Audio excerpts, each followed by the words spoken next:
고강렬 모델이 됐던 분이 그 친구분하고 당구를 치면은 입으로 치는 친구가 그분의 그 당구 치면서 했던 야 우리가 돈 달라고 하냐 뭐 재미로 하는 거지 이런 것들이 다 그분의 대사. 또다른 렌즈는 너구리 아저씨가 여기서 아귀가 변경장을 죽였다 이래야 되는데 계속 변경장이 아귀를 죽였다. 그 기차에서 돈이 흩어지는 장면을 찍는데 동네 주민들이 깨서 어떤 놈들이 기차에서 돈을 부리고 있다고 이 돈을 쓰시면 법에 걸립니다.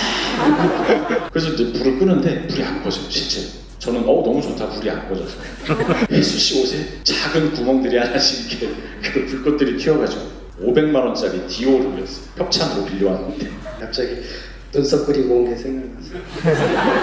좀 더 친해져야지. 그린 거예요. 지금 눈썹을 그린 거라고요?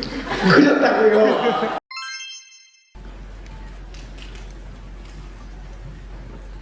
네, 안녕하세요. 반갑습니다.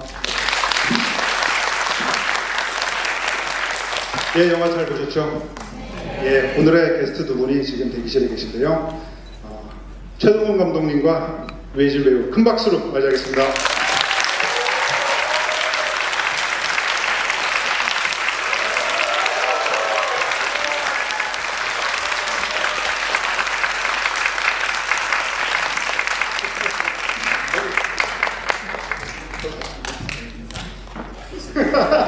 안녕하세요.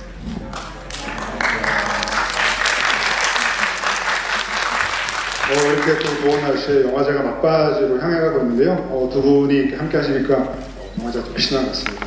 두 분 뭐 간단히 인사 말씀 듣고 시작하겠습니다. 이 영화가 오전에 보기 힘든 영화인데 오전부터 나와서 영화를 봐주신 분들께 너무 감사드리고요. 어쩌다 20년이 흘렀는지 저도 잘 모르겠지만 되게 나이가 많은 영화인데 또 이렇게 많이 와주셔서 정말 감사드립니다.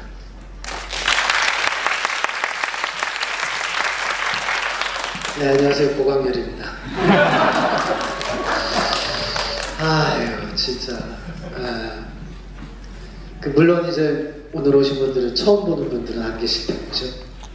정말로 타짜를 엄청 좋아하시는 분들만 오셨을 것 같아요. 네. 하여튼 20주년이라고 하는데 세월이 많이 느껴지시죠? 네. 여튼 저 대기실에서 포스터를 뽑았는데 탱탱하다고만요. 네, 이렇게 찾아주셔서 감사합니다. 네.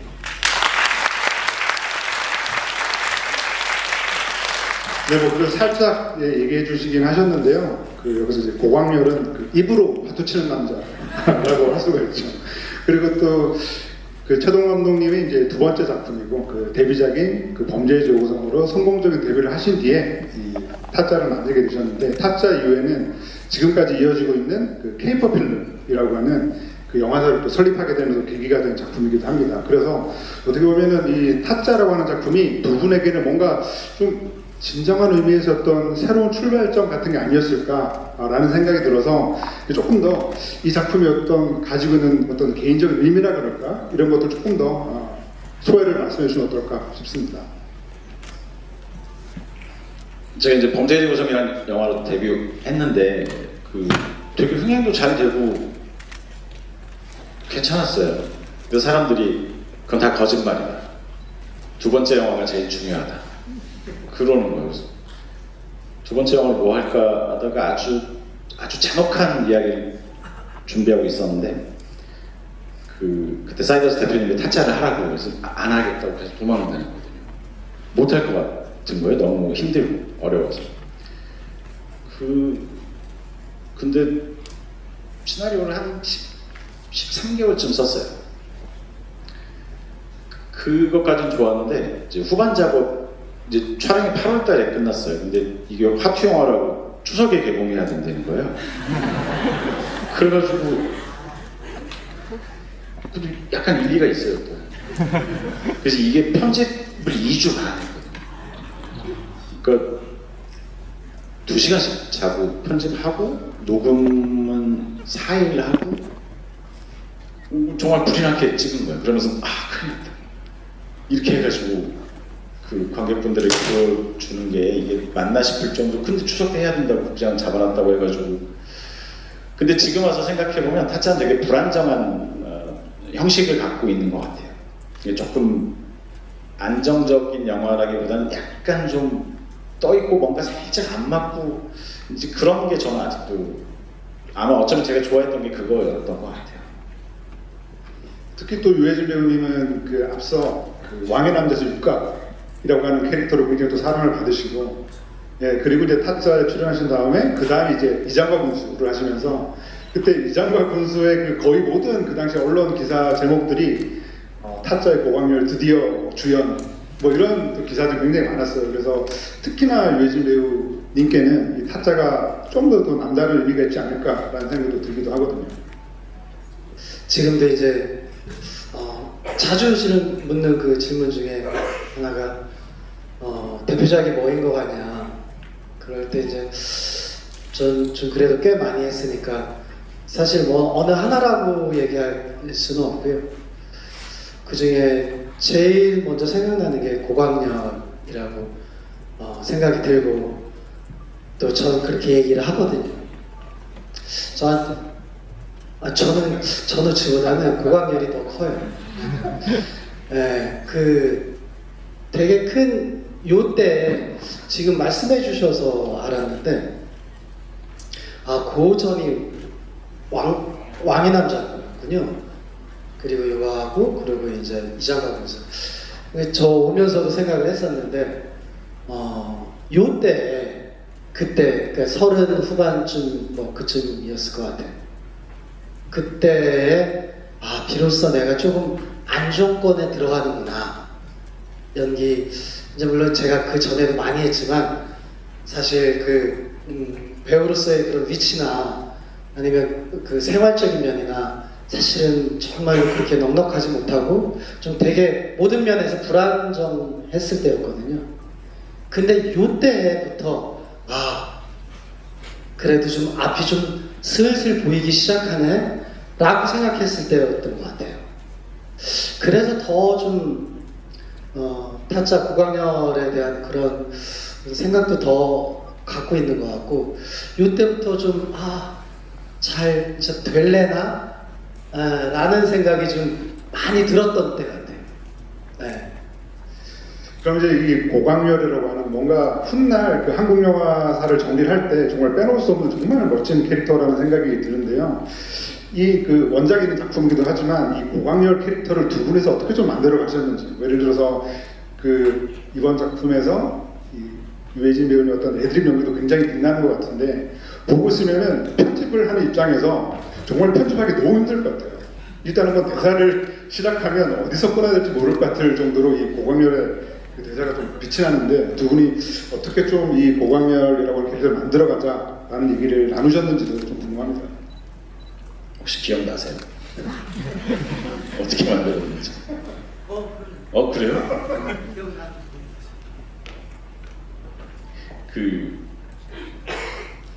이게 이제 주인공 옆에 있는 캐릭터가 되게 중요해요. 그게 주인공을 빛내주는 역할이기도 하고.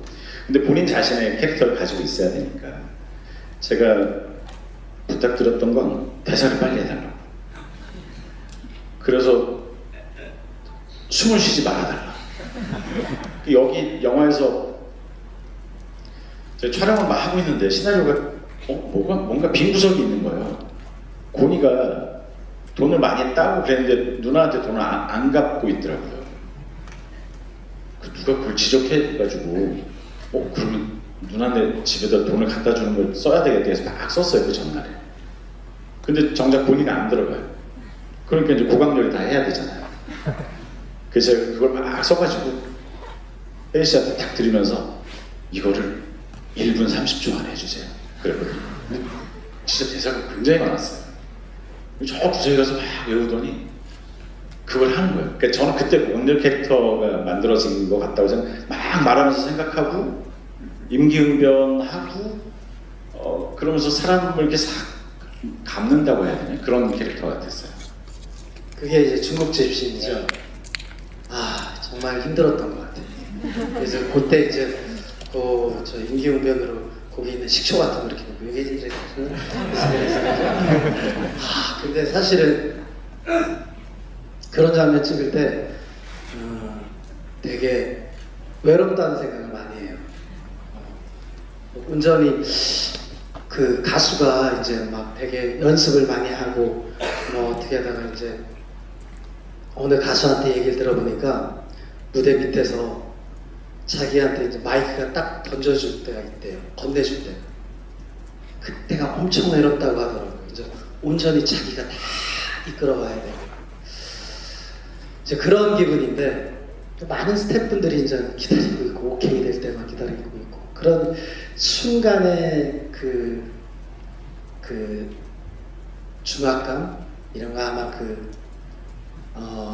아마 그 바퀴벌레가 이렇게 부엌에서 편안히 있다가 어떤 덜컹 누구 들어오는 소리 막 움직여야 되는 이쪽으로 도망가고 저쪽으로 도망가고 막 순간에 그런 그 정도일 거라고 생각이 돼요. 네. 정말 힘들었는데 또 그만큼 되게 또 지금도 그러니까 타짜 하면은 중국집 씨는 많이 얘기 하셨거든요. 그만큼 또 되게 보람이 있고 그때 그 감독님이 얘기하셨던 거는 그 모델이 됐던 그 고광렬 모델이 됐던 분이 그 친구분하고 당구를 치면은 입으로 치는 친구가 있대요. 근데 이제 감독님 그 대사가 되게 살아있는 이유는 그분의 그 당구 치면서 했던 야 우리가 돈 달라고 하냐 뭐 재미로 하는 거지 이런 것들이 다 그분의 대사 그거를 또 다 기록을 해갖고 그래서 그렇게 살아있는 말들을 많이 그 캐릭터가 살아있게끔 그렇게 하셨다고 하더라고요. 근데 생각이 난 게 이게 처음에는 고광렬이 되게 많이 웃겼으면 좋겠다 그 생각만 하고 있었거든요. 그리고 뭔가 이 영화의 리듬을 좀 고광렬이 깨줬으면 좋겠다고 생각했는데 제가 타짜 나중에 볼 때 느끼는 건 고광렬이 휴머니티가 있어요. 그러니까 약간 2인자나 3인자 같은 그 화투 실력을 가지고 근데 저희가 촬영할 때 이번엔 또 역시 고광렬이 보니가 어디 지하 보도에서 하고 이제 차 저기 엎어지고 여의도에서 그 다음에 이제 소식이 끊겼어요. 고광렬하고. 근데 고광렬이 본인을 걱정하는 게 있었으면 좋겠다는 거예요. 갑자기 막 오더니. 근데 그게 맞는 것 같아요. 그러니까 그런 것들이 그래서 이 혜진 씨가 저한테 이렇게 얘기를 해주셔가지고 바로 그 다음날 계단에서 내려오면서 정마담이랑 그 본인 소식 들리면 연락 주세요 하는 장면이 있었거든요. 그것도 바로 그 전날에 써가지고 이제 천장에서 찍은 건데 만약에 그런 아주 세세한 디테일이지만 그런 장면이 없었다면 고광렬이 가진 저 휴머니티가 온전히 살아 있었을까. 오면서 또 이렇게 돌이켜 봤을 때 딱 그 장면이 그렇게 생각나더라고요. 계단 올라갔다가 본인이 아이디어를 냈으니까. 아니 근데 이상하게 정마담이 계셔서 그런지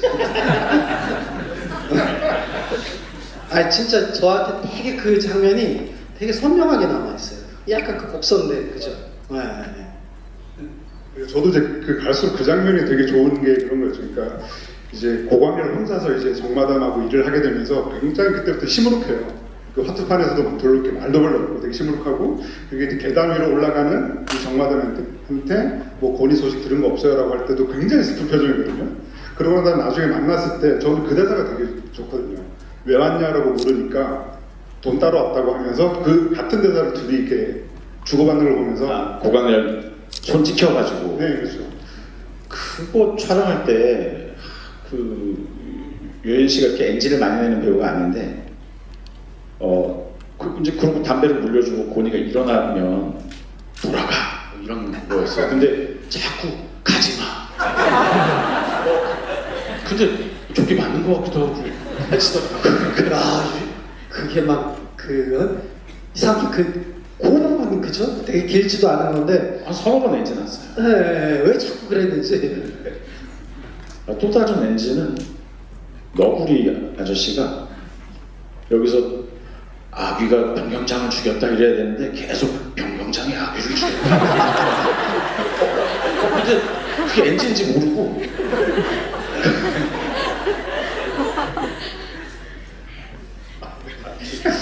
연극에서 그런 얘기가 있었어요. 사위가 가갖고 아니 그 장모님 사위는 아들 아닌가요? 그래야 되는데 장모님 아들은 사위가 아닌가요? 그렇게 모르고 다들 그냥 넘어갔다는 그런 거죠. 그러니까 저도 이제 그 타짜를 이렇게 수시로 이렇게 보는 작품 중에 하나인데 가장 최근에 봤을 때 느낌은 아까 말씀하신 그 장면이 진짜 저 너무 와닿아서 굉장히 인상적인데 그러다 보니까 이제 고광렬과 고니가 거의 뭐 브로맨스를 넘어서 거의 뭐 사랑하는 사이가 아닌가라는 생각이 들 정도로 뭐 그 장면 되게 인상적이었는데요. 그런데 좀 그 당시 워낙 많은 에피소드들이 있으시겠지만 기억에 남는 에피소드 여쭤보고 싶은데 제가 이제 타짜를 보면서 새삼 느끼게 되는 게 그거 같아요. 이 타짜는 뭐 가방의 영화라는 생각이 들 정도로 계속 가방을 들고 다니는데 이 가방을 가볍게 들고 있는 티가 나면 안 되니까 계속 돈을 채우고 다녔을 거 아니에요. 그런데 보면 그 최근에 이제 이 작품을 처음 본 그 젊은 관객 같은 경우에 왜 5만 원짜리가 없냐라고 하는데 실제로 이 영화를 찍을 때는 5만 원권이 없던 시대였잖아요. 5만 원권이 2009년에 나왔으니까. 그러니까 계속 일단 돈다발 자체가 굉장히 이렇게 부피가 크고 그리고 또 저는 이 작품을 보면서 새삼 느끼는 쾌감이라고 하면 와 정말 로케이션의 영화. 그러니까 막 터미널에서도 찍고 그리고 뭐 도박장 탈출할 때 벽에 매달리고 또 옥상에서는 와이어 액션으로 또 옥상을 뭐 건너뛰고 그리고 뭐 저 논산 우시장이죠. 거기서 트럭에서 또 이렇게 파도 치는 것도 있고 와 이렇게 정말 전국 방방곡곡을 돌아다녔구나라는 생각이 들어서 와 그때 떠올리시면은 기억에 남는 에피소드가 굉장히 많으실 것 같아요. 그 에피소드보다 진짜 저는 이제 촬영하느냐고 이제 지금도 이렇게 전국을 다니잖아요. 그럼 진짜 가는 곳곳마다 생각이 나요. 그 부산의 그 해운대에 있는 그 버스터미널 있잖아요. 시내 버스터미널 거기 가면은 그 동네 가면 그때 생각나고 그리고 또 얼마 전이 아니구나 좀 됐는데 전주에 가고 그 웽이 해장국집 가면은 거기 가면은 조성우 씨가 막 화냈던 거 생각나고 그런 군산 가면은 또 군산 저번에 또 어떻게 그 중국집을 갔는데 군산에요? 지나가다 이렇게 들렸더니 그 자리는 그렇게 타짜를 좋아하시는 분들이 제가 이렇게 막 이렇게 식초 갖고 이렇게 설명했던 그 자리를 이렇게 가끔 이렇게 찾아오신다고 하더라고요. 그 국제관점 아직도 있죠. 있어요. 저는 그냥 제작부한테 촬영하기 편한 그 중국 요리집을 하나 빨리 섭외해달라고 내일 찍어야 되니까 그래서 급하게 섭외를 하는 데죠. 근데 그 말씀하셨듯이 이 영화에 돈이 너무 많이 나와요. 저 때 돈을 만드는데 800만 원이 들었어요. 근데 촬영이 2005년도니까 돈이 트럭으로 한 트럭이 왔어요. 그래서 근데 이제 영화 촬영용이라고 써있죠. 근데 천만 촬영하는데 뭐 그런 거 있잖아요. 1000 받고 2000 더 하는데 돈을 세는 거예요 이렇게. 그래서 시간이 너무 많이 걸려요. 큰일 났네. 이거 어떻게 찍지? 나중에는 막 1억 가고 이러는데. 그래서 나중에 칩으로 바꾸고 돈을 소쿠리에 담고 그렇게 했어요. 근데 그 돈을 다 묶어야 돼요. 그래서 혜진 씨 앉아가지고 미술팀이랑 같이 앉아서 돈 묶고 있고 자기도 급하니까 막 그러다가 이제 그 기차에서 돈이 흩어지는 장면을 찍는데 우리는 자신 있었죠. 돈이 한 트럭 있으니까. 근데 실제 돈은 날리면서 찍었어요.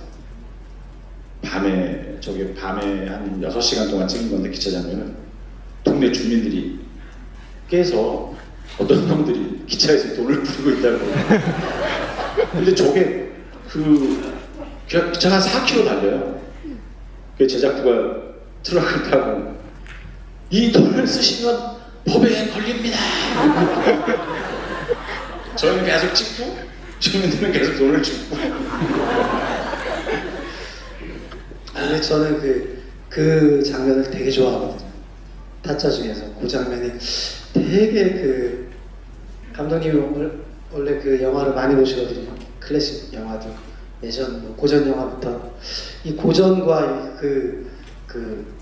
현대의 요즘에 그런 감각이 묻어 있는 곳 같은 느낌이 들어서 저는 그 장면이 이렇게 참 좋아요. 그 옛날 영화 같지 않아요? 옛날 영화에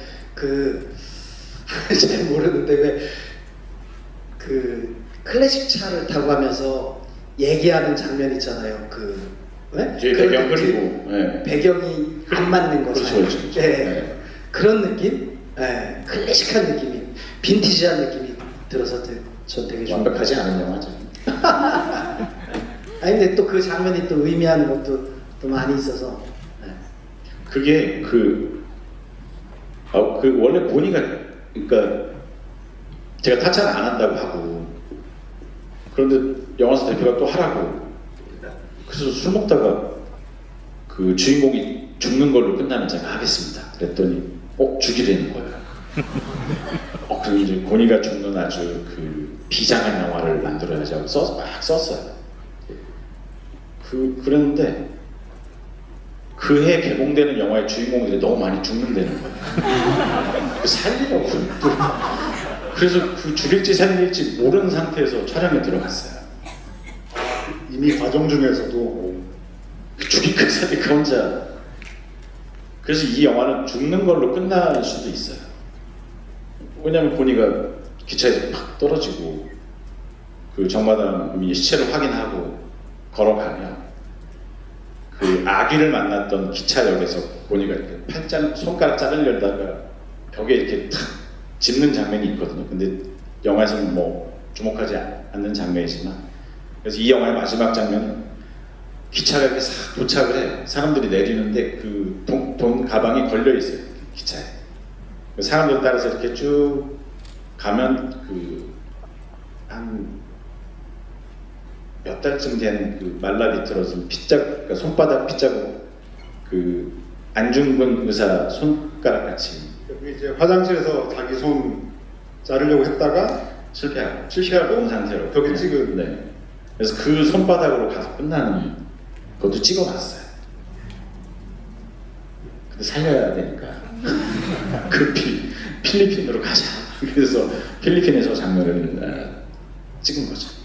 한번 말씀하신 그 장면 참 여쭤보고 싶었는데요. 그러니까 그 타짜를 처음에는 이제 제안을 이제 거절하고 안 하시려고 하다가 이 원작을 영화하겠다라고 했던 어떤 조건 중에 하나가 그럼 고니를 죽여도 되겠습니까? 라는 그런 거였고 이제 그게 이제 통과가 이제 된 건데요. 그래서 말씀하신 그런 장면들 실제로 다 찍었지만 이제 결국에는 이제 삭제 장면으로만 볼 수가 있는데 그러다 보니까 이제 고니가 이제 그런 설정을 받아 보니까 사실 고광렬도 나중에 세란하고 결혼을 해서 살고 있는 장면도 또 촬영도 하셨더라고요. 그 장면 찍은 거 기억나세요? 감격을 하죠. 저희가 숙대 앞에서 찍었어요. 그거를. 미장원에서. 화랑산한 같이 살고 있고 애 있고. 저기만 생각나죠. 왜 국립현충원 쪽에서 쭉 국립현충. 제가 지명을 잘 몰라서 그러는데 거기서 생활하는 거 찍었던 것 같아요.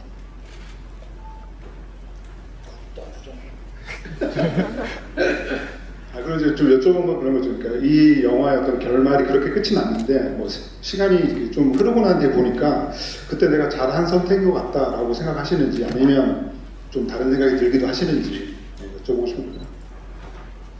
그러니까 이게 잘 들어보세요. 영화가 스토리가 끝나는 때가 있어요. 거기서 영화가 끝나요.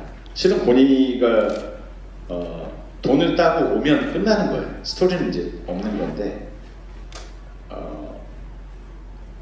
아니죠. 기차에서 떨어지면 얘기는 끝나는 거죠. 스토리. 근데 영화는 엔딩이라는 게 필요하니까 뭔가 감정을 좀 추스리고 보시는 분들이. 근데 그 엔딩을 쓰는데 되게 시간이 많이 걸리더라고요.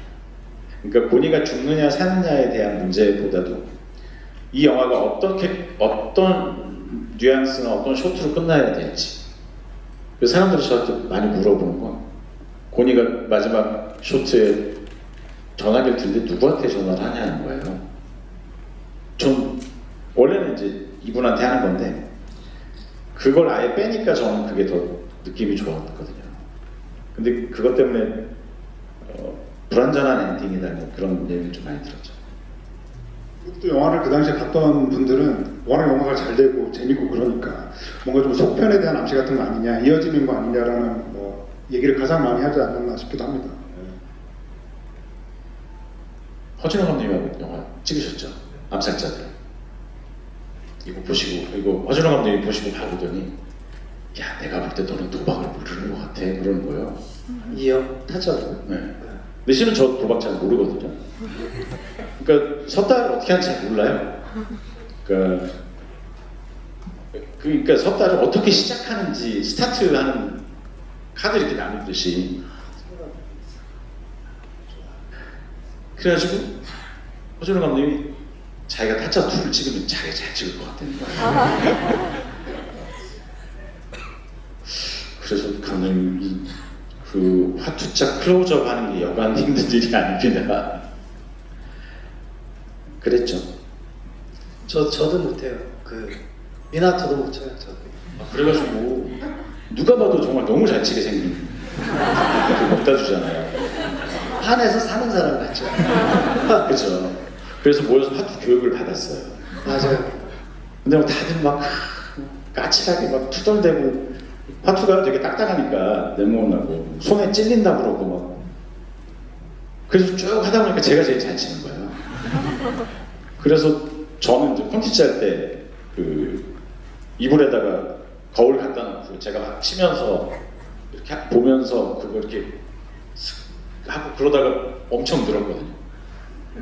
그래서 마지막에 아귀랑 할 때 그 손 다 제 손이에요. 클로즈업은 그 조승우 씨가 모니터에서 벤지 오케이 해주고 손 출연을 많이 하셨죠. 제가 그런 거 진짜 잘하거든요. 수류탄을 던져서 카메라 앞에 떼굴떼굴 굴러서 딱 떨어지는 거 이런 거 되게 잘해요. 암살이라는 영화에서 자전거를 타고 가다가 이렇게 생긴 수류탄이 있어요. 이렇게. 그거 두 개를 차 밑으로 던지는 건데 카메라는 차 밑에 있고 제가 던진 거거든요. 잘하셨습니다.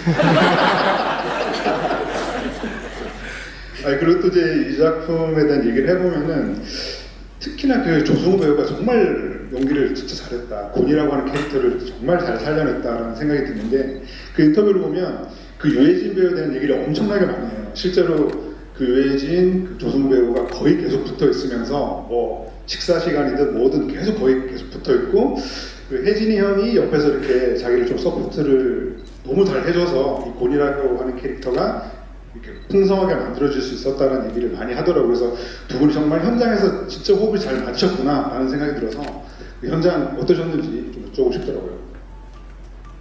그러니까 그때도 조승우 씨는 지금도 그렇지만 약간 애늙은이가 된 게 있어요. 그러니까 되게 급하지 않고 늘 여유 있으면서 그러면서 그럴 땐 좀 생각을 참 많이 하는 것 같아요. 네, 이게 드러나지 않게. 그러니까 저 같은 경우는 파닥파닥거리거든요. 네, 뭐요? 예, 알겠습니다. 뭐 그렇게까지 뭐 이렇게 하는데 감독님 왜 그래야 되지? 이런 스타일이죠. 근데 그러면서 이렇게 되게 그 묵직하게 승우 씨는 그렇게 가져가는 게 있었던 것 같아요. 네, 그래서 그 현장에서의 그런 또 저 붙어 다니는 게 저하고 되게 많기 때문에 저는 그런 영화가 좀 재미있어 하는 것 같아요. 이렇게 둘의 케미가 이렇게 살아나는 거, 그러면서 사는 얘기가 담겨져 있는 거, 그 서로 그 정을 나눌 수 있는 거, 저는 좀 약간 그런 거를 좀 좋아하는 것 같아요. 승우 씨하고도 그런 게 충분히, 그러니까 내가 자꾸 가지마 그랬던 것 같아요. 마지막 그 클라이막스에 이제 정마담이 고니한테 총을 쏴야 되는데 좀 약한 것 같아요. 그 정마담의 그 분노의 깊이가. 그래서 그 장면 3일 만에 찍었어야 됐어요. 저 이제 돈도 없고. 근데 돈에다 불을 붙여야 되겠다. 보니까. 그럼 정마담이 막 그걸 끄다가 돈이 불타니까 분노치가 급상승해서 그 돈은 놓고 가! 이러면서 총을 쐈으면 좋겠다. 그걸 이제 승우한테 촬영 끝나고 승우야 내일 돈을 태웠으면 좋겠어. 그랬더니 승우가 누가 꺼요? 누가 꺼요? 그래서, 아니 그 정마담이 끄는 거지. 감독님 혜수 누나한테 물어봐. 나는 불만 붙이면 되는데 혜수 누나가 꺼야 되잖아. 아 그렇지. 그래도 혜수 씨한테 갔어. 그래서 이렇게 해서 불을 끌 수 있겠냐 그랬더니 옆에 대표팀이 있지 않나요? 아 있죠. 그래서 이제 불을 끄는데 불이 안 꺼져요 실제로. 저는 너무 좋다 불이 안 꺼져서. 근데 혜수 씨 옷에 작은 구멍들이 하나씩 이렇게 그 불꽃들이 튀어가지고 그 당시 저 옷이 500만 원짜리 디올이었어요. 협찬으로 빌려왔는데 옷은 막 타고 혜수 씨가 개인 돈으로 변세했죠. 근데 그 이제 대사로도 나오지만 그 작품은 정말 그 최동원 감독님의 어떤 혼이 담긴 구라 볼 수 있는 작품인데, 그래서 저도 이 작품을 계속 보면 볼수록 좋아하는 장면이나 대사 이런 것들이 계속 바뀌는데 그것도 이제 한번 두 분께 여쭤보고 싶은데요. 예전에 이제 영화 끝난 다음에 그 당시 인터뷰 당시에 그 유해진 배우가 이 작품에서 뭐 좋아하는 장면과 대사를 꼽아준 게 있는데요. 그 장면으로 가장 좋았던 장면을 꼽아주신 게 그 이제 고니가 그 평경장에 있는 그 도박장에서 다 털리고 이제 쫓겨난 다음에 다시 칼 들고 쫓아와서 막 이렇게 난동을 부리는 장면이 있어요. 그걸 보고 이제 평경장이 갈 때까지 감놈이다라고 하는데 그 장면을 되게 좋아하는 장면을 꼽아주셨고, 또 좋아하는 이 영화에서 가장 좋아하는 대사로 꼽아주신 게 이제 그 평경장이 이제 기차를 타고 떠나면서 이제 남겨진 고니한테 이 바닥에는 영원한 친구도 영원한 원수 없다라고 하는 대사가 가장 좋다라고 얘기를 해주셨던 기억이 있는데요. 뭐 여전히 그러신지 뭐 혹은 또 다시 보시면서 또 좋아하는 장면이나 이런 것도 조금 바뀌셨는지도 조금 궁금하기도 합니다. 저는 못 본 지 되게 오래됐어요. 근데 저한테 많이 물어보는 것 중에 하나가 그거 오줌 누면서 욕하는 게 있잖아요. 그게 혹시 그 애드립이죠? 100% 확신하면서 얘기해야 하는 거였어요. 전 지금도 그때 찍을 때 생각나는데 감독님 이 욕을 해야 됩니까? 난 하기 싫은데. 그랬더니 감독님 하세요. 괜찮은데? 그냥 억지로 한 거였었어요 사실. 기억나시죠? 그럼요. 네. 이 영화는 18세라고 이미 정해져 있었어요. 그래서 이제 욕 좀 해도 된다고 생각했던 거죠. 근데 이제 그 얘기를 그 고광열 하면은 그 장면을 참 많이 얘기하는 장면 중에 하나예요. 네. 안 했으면 큰일 날 뻔했어요. 감독님도 혹시 어떠신가요? 좀 기억에 남는 장면이 있을 것 같아요. 시나리오를 이렇게 써서 사람들한테 보여주면 사람들 별로 안 좋아하는 거예요. 너무 어렵다. 과거 현재가 너무 섞여 있다. 그리고 대사가 경박하다. 그리고 그때 2005년도니까 여자들 이해 못한다. 저는 다 한다 이해. 경박한 걸 원한다. 근데 이제 대사가 좋다는 얘기는 한 번도 들어본 적이 없었죠 시나리오 때는. 근데 이게 되게 묘한 게 배우들이 그 대사를 하는 순간 그 대사가 좋아져요. 그러니까 정말 잘하시는 거예요. 말의 맛을 살리는 건 실은 배우들이니까. 아니 근데 진짜로 이걸 그냥 시나리오로 받으면은 진짜 좀 복잡할 것 같아. 네. 근데 이제 제가 아까 그 에피소드 말씀하시고 또 말 맛을 얘기하셔갖고 하는 얘기인데 제가 어디 밑에 지방에서 촬영을 하고 있는데 그 세트장이었었는데 제가 이제 찍는 부분이 없었어요. 그래갖고 전 또 원체 이렇게 걷는 걸 그 주변 뺑뺑 돌고 이런 걸 좋아해가지고 저 촬영 없어 안에 촬영하고 있고 밖에가 바로 그냥 논이거든요. 논에서 막 걷고 있는데 일을 밭일을 하시는 그 할머님이랑 이렇게 얘기를 하게 됐어요. 아니 뭐 요즘 재밌는 일 있어요? 아유 뭐 여기 그 가끔 가다가 무슨 그 천막 같은 거 시골에 가면은 천막 쳐놓고 물건 파는 분들이 있어요. 뭐 쇼 보여주고 차력 같은 거 보여주고 이제 그런 사람들 오면은 뭐 가서 시간 때우고 그 뭐 거기서 노래도 해주고 뭐 장구도 치고 그러니까 아 그래요? 그 재미지 뭐 그러시더라고요. 그래요. 근데 이제 거기에서 그런 다음에 이제 그 노인분들을 상대로 해갖고 이제 물건을 파는 거죠. 이게 뭐 옥매트 같은 거, 수의를 그때 판다 그러더라고요. 수의를 그래서 왜 살아생전에 수의를 만들어두면 뭐 장수하고 뭐 그런다는 얘기가 있잖아요. 그래서 수의 사셨어요? 그래서 아니 안 샀지. 그래서 왜 다른 사람들은 많이 샀어요? 많이 사시고 다른 사람들 사는 거 보면 어떠세요? 아유 왜 마음이 딸랑딸랑하지? 표현이 너무 살아있어가지고 바로 들어가서 감독님한테 얘기했죠. 맞아요. 이 얘기를 저한테 이렇게 했어요. 바빠 죽겠는데 이렇게 길게 했어요. 그래가지고 근데 마음이 딸랑딸랑하다는 표현이 너무 좋아가지고 바로 메모를 해가지고 제가 김현수 씨에게 대사를 바꿨습니다. 그래서 거기서 김현수 씨가 하죠. 맞아요. 혜수 씨가 마음이 딸랑딸랑하나 뭐 이런 게 있어요. 이거라. 그 호구를 작업해야 되니까 이제 약간 작전회 같은 거 할 때 이제 마음이 딸랑딸랑하게 만들어라 뭐 이런 식으로. 맞아요. 이게 감독님 작품이 아까도 처음에도 말했지만 그런 게 이렇게 살아있는 말들을 금방 그렇게 또 캐치해가지고 또 확 어디에다 적용을 하고 이러는 게 너무 뛰어나신 것 같아요. 그 감이. 그냥 배터리라고 안 하고 찌릿찌릿 배터리라고. 찌릿 받는. 그 본이가 일하는 회사 얘기를 하면서 정말 이제 그런 순간들 같은 경우에는 감독님 입장에서는 정말 너무 좀 짜릿하시겠어요. 그런 순간들이 특히나 이제 타짜는 많아가지고. 전 집안에서 자라가지고 그렇게 이야기하는 걸 보고 자라는 거죠. 서울로 와서 살면서 좀 그런 감각을 좀 잃어버리긴 했는데 그래서 버스 타고 다니는 걸 되게 좋아했어요. 사람들이 어떻게 얘기하나 괜히 엿듣기도 하고. 근데 지금은 그런 게 다 없어졌어요. 다 핸드폰만 보고 있으니까 아무도 대화를 하지 않는 거예요.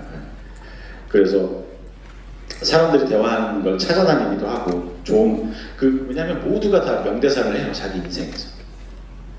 그리고 일반 사람들 옆에 이렇게 귀를 기울이고 있는 게 좀 재밌기도 해요. 이거 오늘 오신 분들 중에 약간 질문하고 싶으신 분들 꽤 있을 것 같은데요. 저는 그냥 뭐 개인적으로 유해진 배우에게 하나 질문 드리고 객석 질문 받을까 하는데요. 저는 이 작품을 되게 반복적으로 여러 번 보다 보니까 최근에 또 눈에 띄는 게 뭐냐면은 유해진 배우는 워낙 운동도 열심히 하시고 자기 관리가 뛰어난 배우라 생각을 하다 보니까 고강렬이 몸이 되게 좋더라고요. 제 고강렬이. 그래서 뭔가 좀 그 당시부터 이렇게 좀 관리를 좀 많이 하셨나라는 생각이 들 정도로. 그때도 제가 뜀박질 한 지가 꽤 오래됐어요. 그래도 한 25년 넘었을 거예요. 그때도 아마 열심히 뛰어다녔을 때인 것 같아요.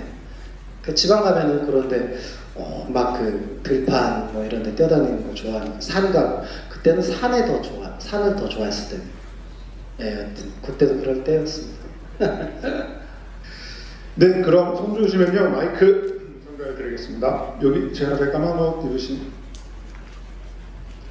제 마이크 쓰실래요?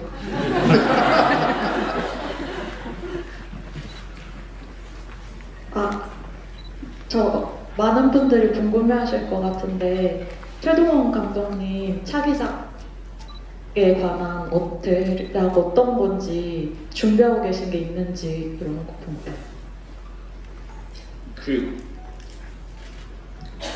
쓰고 있는데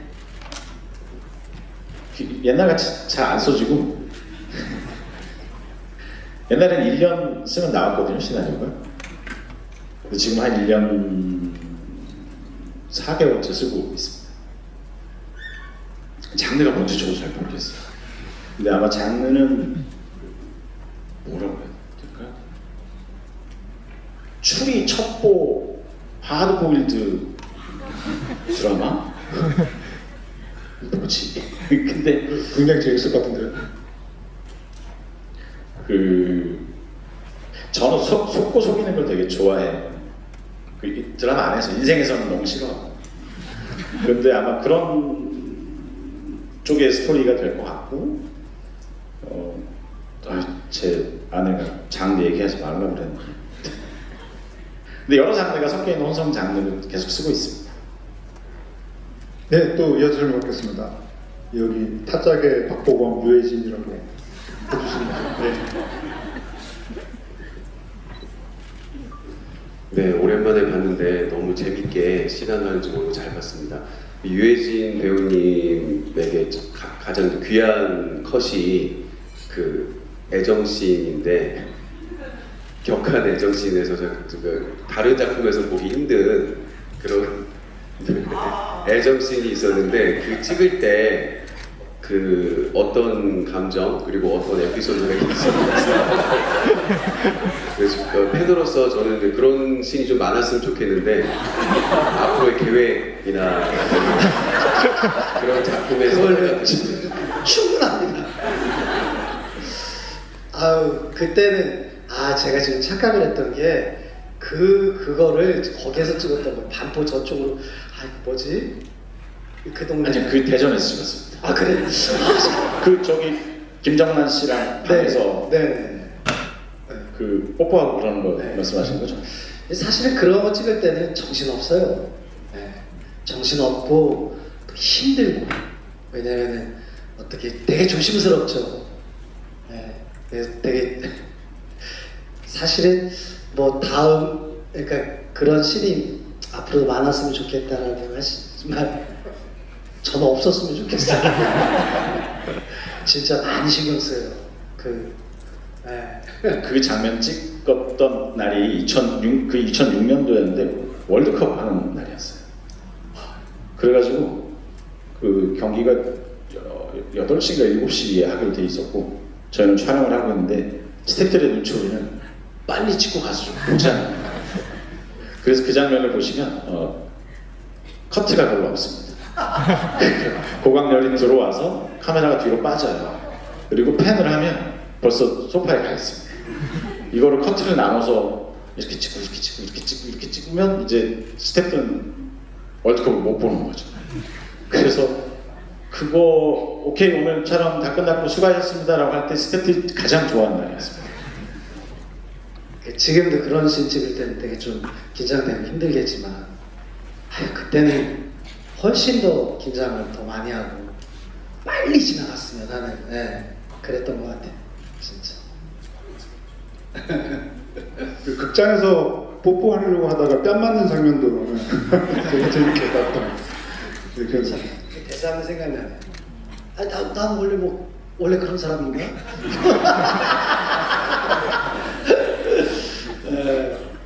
네, 또 이어줄 맡겠습니다. 이번에 좀 뒤로 가겠습니다. 저기 흰옷 입으신 안경 쓰시고 네.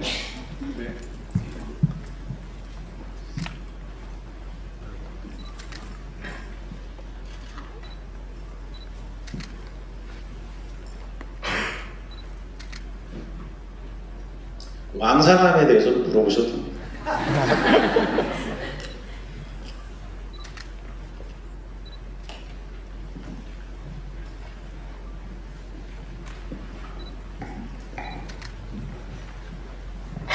야 10시 반부터 시작했죠. 진짜 부지런하시고 일단은 타짜를 뭐 수십 번 어떤 팬으로서 또 두 분 만나 뵙게 돼서 굉장히 영광이고 또 좋은 영화 감사드리고요. 오늘은 유해진 배우님께 좀 질문이 있는데 이 타짜라는 영화를 관통하는 저는 대사가 나 타짜야 저는 이거라고 생각을 하는데 오늘 보면서 또 여러 가지 장면이나 이 대사가 좀 나오는데 개인적으로 배우님께서 애착을 가지고 계시는 혹시 장면이나 대사가 있을까 하는 궁금증이 좀 있어요. 얼핏 지나가는 그런 그 장면들이 그냥 다 애정이 있는 것 같아요. 타짜는 또 특히 그런 것 같아요. 그 중국 시인도 그렇고 왜 뭐 밖에 나와갖고 왜 좀 뭔가 뻘쭘해갖고 하늘 보면서 나이 뭐 이랬던 것들 어느 영화는요 되게 잘 돼도 기억에 안 남는 영화가 있고요. 어느 영화는 또 뭐 흥행이나 뭐 이런 게 저조하더라도 되게 마음에 깊이 남는 게 있고 타짜는 두 가지 다인 것 같아요.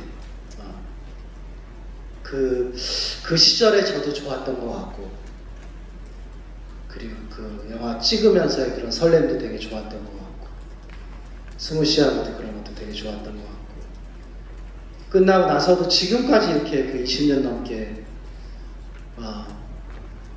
이렇게 기억하고 여러분들이 되게 좋아하시는 게 사실 그렇게 많지는 않은 것 같은데 얼마 전에 왕의 남자도 20주년인가 뭐 그랬던 것 같아요.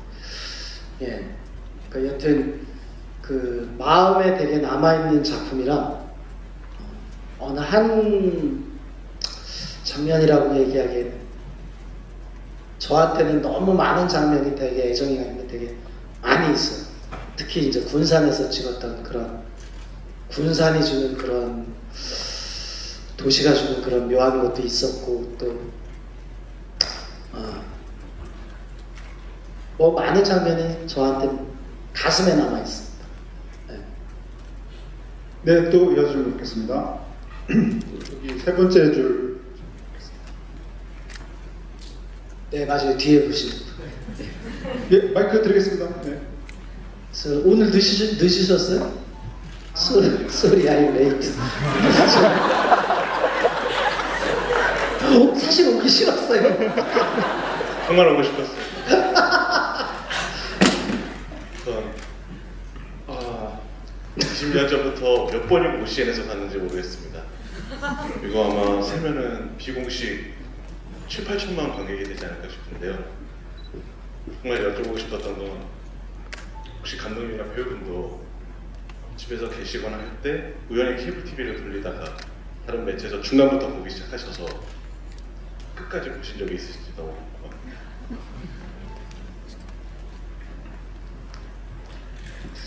궁금합니다. 저는 사실 막 그렇게 그런 프로를 찾아서 보지는 않거든요. 근데 이렇게 어떻게 채널 돌리다가 보면은 멈춰지는 영화죠. 근데 그렇게 다들 말씀하시는 것 같아요. 타짜는. 근데 저 역시 마찬가지인 것 같아요. 제가 찍었다고 해도 나 나오네. 아우 저때 젊었다. 뭐 이렇게 해서 보는 게 사실은 별로 그렇게 많지는 않아요. 그랬구나 하고 그냥 원래 보려고 했던 다른 채널로 넘어가지. 근데 타짜는 좀 안 그런 것 같아요. 물론 타짜만 그런 건 아니고요. 몇 작품이 있는데 그 중에 한 작품인 것 같아요. 저한테는. 그냥 그냥 슉 넘어가면은 약간 매정한 느낌이 스스로에 들어서 딱 멈추게 되는 것 같아요. 타짜는. 이게 감독은 후반 작업할 때 한 100번도 넘게 보거든요. 그러니까 뭘 하나 고치면 처음부터까지 다시 봐요.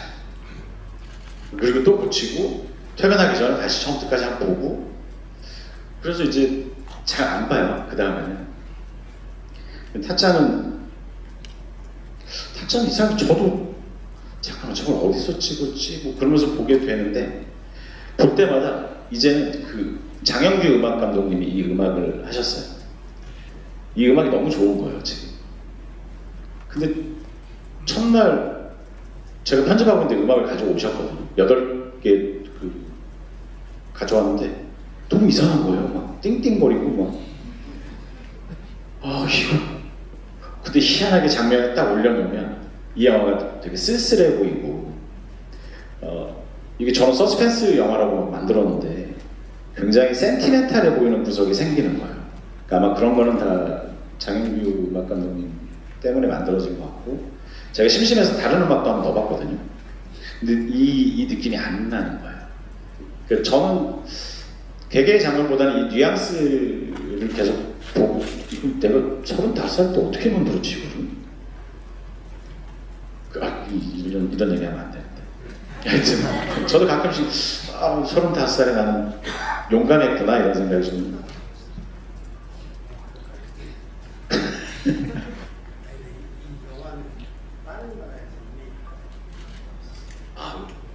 외국에 가서 영화제 가서 보여줬는데 다들 아무도 이해를 하지 못하고 저 요만한 건 뭐냐는 거예요. 몰라요. 그리고는 저한테 너는 아직 영화의 기본이 안 돼 있다.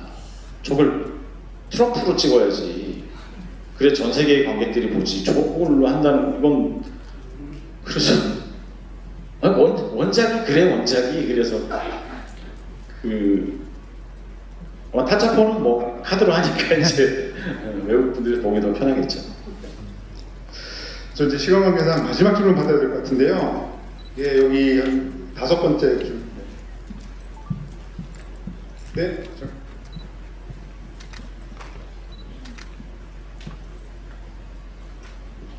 안녕하세요. 두 분께 질문을 드리고 싶은데 이 타짜가 20년이 지났잖아요. 이때 영화를 찍을 당시에 영화라는 매체 혹은 예술에 대한 데 있어서 뭔가 마음이나 생각이 그때와 달라진 부분이 있는지 혹은 그때는 몰랐는데 지금 와서 알게 된 게 있는지 여쭤보고 싶습니다. 자신의 어떤 영화관, 뭐 세계관 이런 걸 말씀하시는 것 같네요. 영화를 바라보는 것. 굉장히 어려운 질문이긴 해요. 근데 이게 시나리오를 쓸 때는 스토리를 쓰거든요. 그 캐릭터에 대해서는 아무리 써도 잘 모르겠더라고요. 근데 영화를 촬영하는 순간은 스토리를 아무 짝에도 쓸모가 없고 캐릭터만 찍는 것 같아요. 그러니까 저는 그 등장인물이 많은 걸 좀 선호하고 뭐 각자가 얽혀서 누가 주인공인지 모르게 하는 그런 과정들을 되게 좋아하는데 그래도 영화가 버텨낼 수 있는 건 그 각자들이 살아있어서 그런 것 같고 너무 스토리에 매몰되지 않은 작가가 되고 싶긴 하죠. 그러니까 계속해서 나는 캐릭터를 잘 만들 거야라고 생각하고 있는데 이게 타짜가 용만이 가장 센 사람들이어가지고 저 사람들의 그 캐릭터를 이기기가 좀 어렵긴 하더라고요.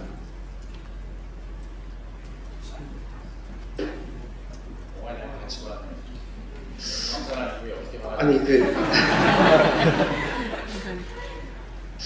가치관 그때랑 비교했을 때 저는 잘 모르겠는데 어쨌든 사실 저는 지금 요즘 생각하면은 너무 범람하고 있다고 생각하거든요. 볼 거리들이. 예, 그때에 비해서 너무 그때는 참 영화라는 데에 되게 집중할 수 있었고 그 가치가 있었던 것 같은 느낌이 들고 이제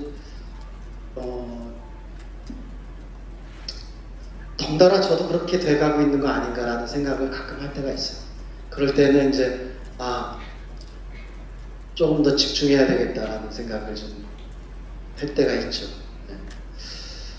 영화는 예전엔 참 이렇게 되게 집중해서 보고, 네. 요즘 뭐 신경 쓸 것도 많잖아요. 영화 보면서 핸드폰도 봐야 되고, 뭐 어쨌든 볼거리들이 약간 조금 흐릿해진 느낌? 네. 예전엔 좀 진했었는데 그 색깔이 네. 그런 좀 아쉬움이 있습니다. 저도 좀 친해져야 될 것 같고 갑자기 눈썹 그리고 온 게 생각났어요. 좀 더 친해져야지. 그린 거예요.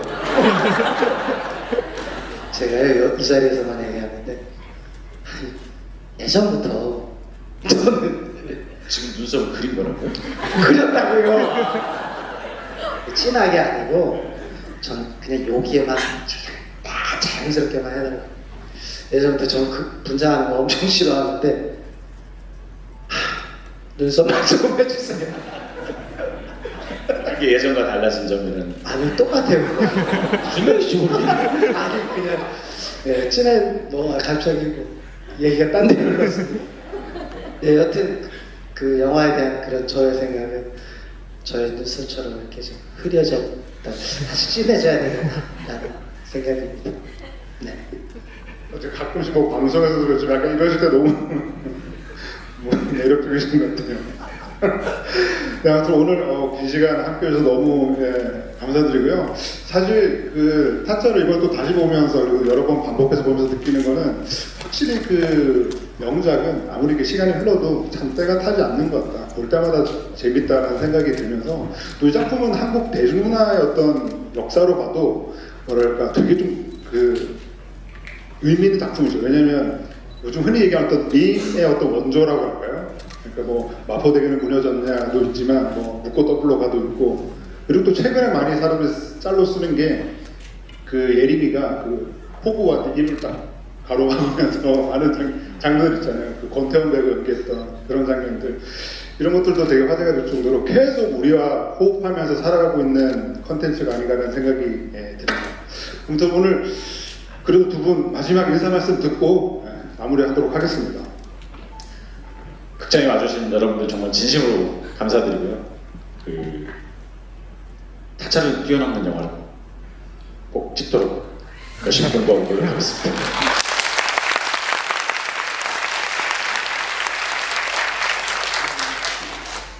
뭐 저는 많은 분들도 그렇게 생각하시겠지만 타짜는 참 명작이라고 생각을 합니다. 이렇게 명작을 이렇게 좋아해 주신 여러분들 너무 감사드리고 또 만들어 주신 최동훈 감독님 감사드리고 여튼 그다음에 뭐 여튼 감독님 또 더 좋은 작품 타짜 같은 또 더 좋은 작품 저만 잘하면 될 것 같아요. 아니요 저도 더 구강열보다 더 센 욕을 해가면서 더 좋은 연기 보여드리도록 노력하겠습니다. 고맙습니다.